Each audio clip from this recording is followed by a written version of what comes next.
Bonjour les premières. On attaque le dernier rang du chapitre 15. Les équations de cercle, je l'ai gardé pour la fin parce que, bon, non pas que ce soit très difficile, mais c'est un petit peu nouveau. Donc voilà, on va terminer notre semaine avec ça. Équation de cercle. Alors, qu'est-ce que c'est une équation de cercle? C'est ça. Voilà, vous l'avez ici. Vous connaissez déjà les équations de droite. Il n'y a pas que les droites qui ont des équations. En fait, la plupart des courbes qu'on peut trouver peuvent avoir des équations.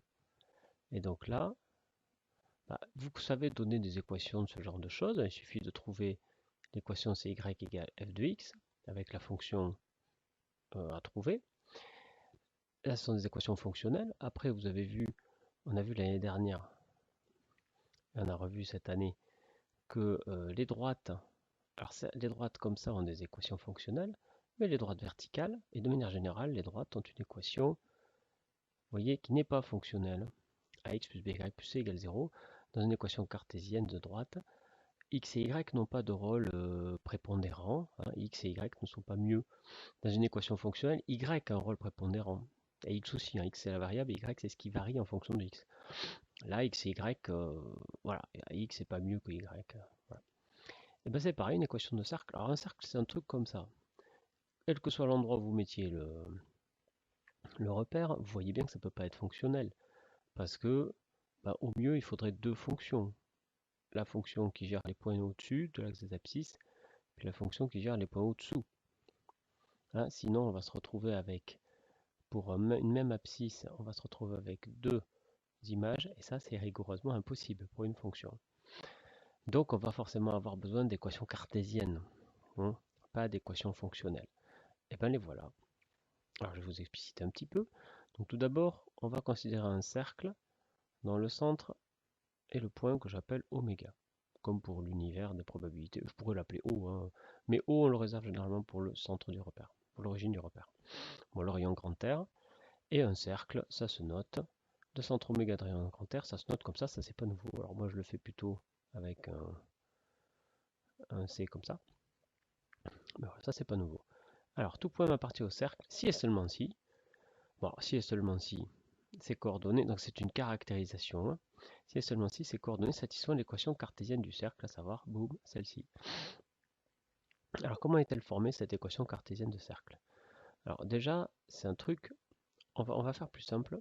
On va prendre l'équation cartésienne du cercle le plus simple qui existe, c'est celle-ci. Et bien, le cercle le plus simple qui existe, c'est tout simplement le cercle trigonométrique. C'est-à-dire vous placez dans un repère orthonormé. Tout ce que je raconte là, c'est pour un repère orthonormé. Hein. D'accord, les équations de cercle. Qui dit cercle dit angle dit produit scalaire, qui dit produit scalaire dit repère orthonormé. Donc on est dans un repère orthonormé. On prend le cercle trigonométrique, donc de rayon 1, qui arrive, donc ici il y a moins 1, ici il y a 1 moins 1, voilà. Donc ce cercle trigonométrique, c'est le cercle de centre O et de rayon 1, hein, si je reprends cette notation. Et bien voilà comment il s'écrit, voilà l'équation de cercle. Alors c'est pas nouveau, on le sait depuis longtemps, puisqu'effectivement si on prend, enfin on le sait depuis longtemps, on ne l'a pas écrit comme ça, mais si on prend un poème quelconque, qu'est-ce qu'on peut dire de son abscisse et de son ordonnée? Mais ce qu'on sait, c'est que pour peu qu'on appelle θ l'angle que forme OM avec OX, eh bien on sait que l'abscisse de M c'est cosinus θ et que son ordonnée c'est sinus θ.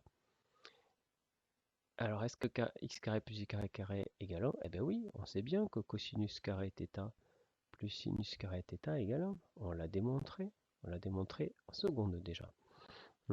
Donc ça, le fait que tout point du cercle trigonométrique satisfasse cette équation, c'est bien, enfin, tout point qui satisfait cette équation, c'est bien quelqu'un qui est sur le cercle trigonométrique. Voilà, donc on retrouve bien cette équation. Alors maintenant, ça c'est pour le cercle de centre O et de rayon 1. Alors le plus simple, si on change le rayon, c'est-à-dire plutôt que je m'intéresse au cercle de centre O et de rayon 2, au lieu d'avoir 1 ici, donc non je n'aurai pas 2, j'aurai 4, hein, parce qu'on met le rayon au carré.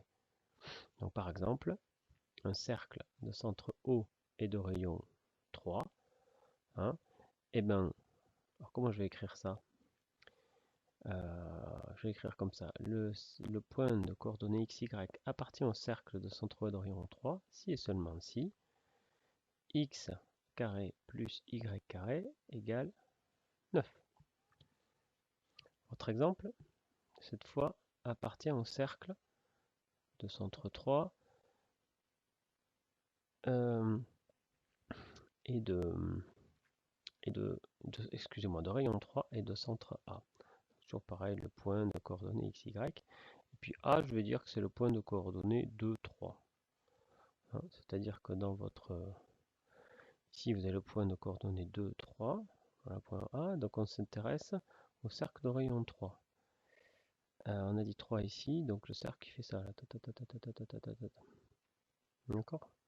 Ce cercle-là, le cercle centroïde de rayon 3, et ben, son équation, ça va être quoi? Ben, c'est très simple. Au lieu de faire x carré, on fait x moins l'abscisse. Ici, l'abscisse du centre, c'est 2. Donc ici, ce sera x moins 2, le tout au carré, plus, et là, on est y moins l'ordonnée du point.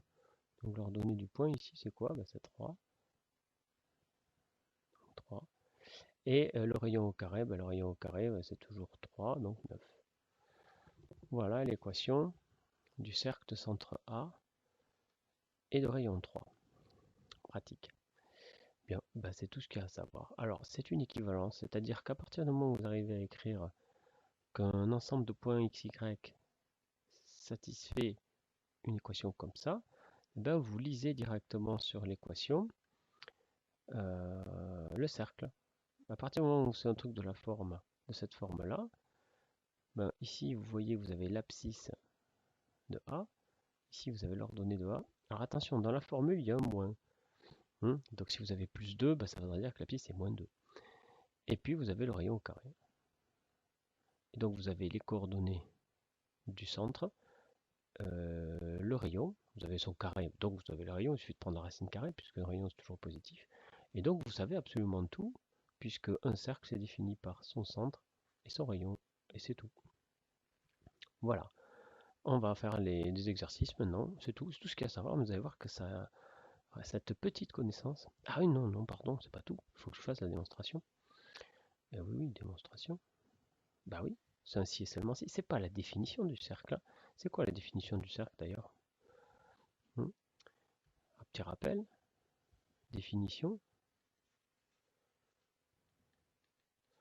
M appartient au cercle de centre oméga et de rayon R. Qu'est-ce que ça signifie? Eh bien, ça signifie... D'ailleurs, il n'y a pas besoin de repère pour définir un cercle.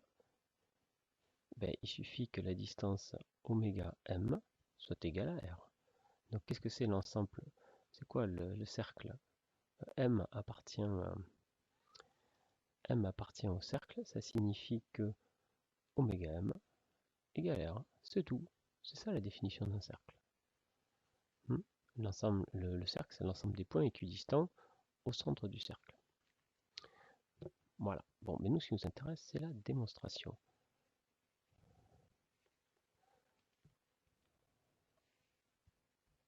Alors, on veut démontrer quoi? On veut démontrer ça. Donc, on a un point oméga qui est fixé,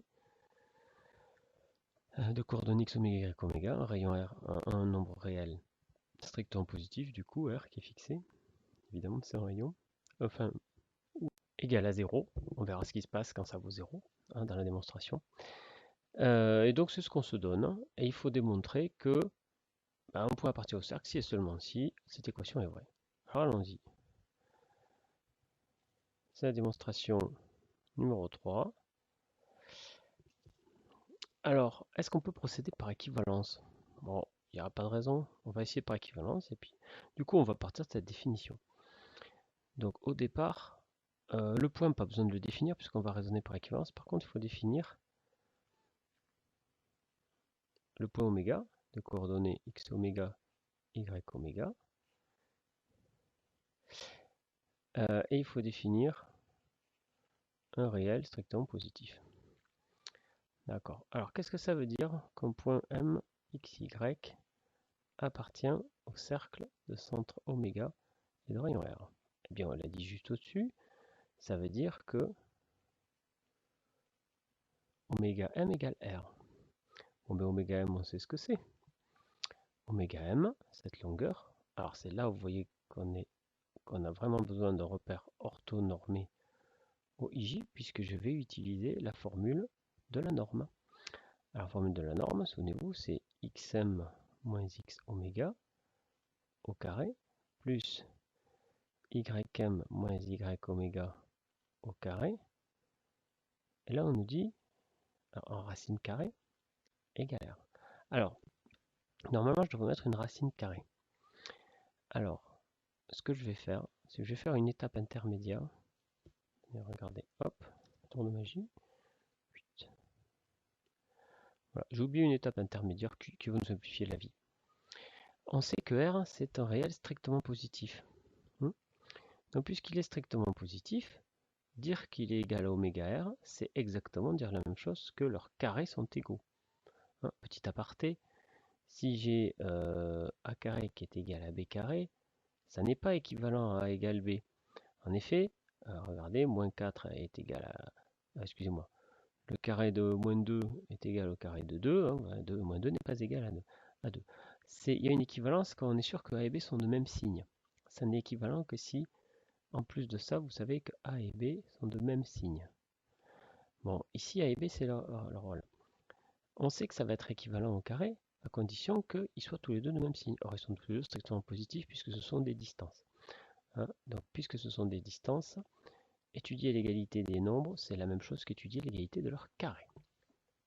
Et pourquoi c'est intéressant de parler des carrés? Du coup, j'ai pas besoin de mettre ma grosse racine carrée là. Voilà. Et de toute façon, vous voyez bien que c'est ce qui se passe, puisqu'on a besoin du R carré là, dans la formule. Donc on a tout intérêt à se placer avec des carrés. Bien, alors continuons. C'est fini en fait. X oméga, x de m, c'est x. Et y de m, c'est y. Et c'est exactement la formule qu'on cherchait à obtenir et on l'a obtenue par équivalence. Fin de la démonstration. C'était pas ultime. Hein. Là, on aurait pu la faire l'année dernière, cette démonstration. En fait, on peut faire cette démonstration à partir du moment où on a la formule de la longueur. Et qu'on se souvient de la définition d'un cercle qui est les points équidistants. Allez, on passe aux exercices à présent.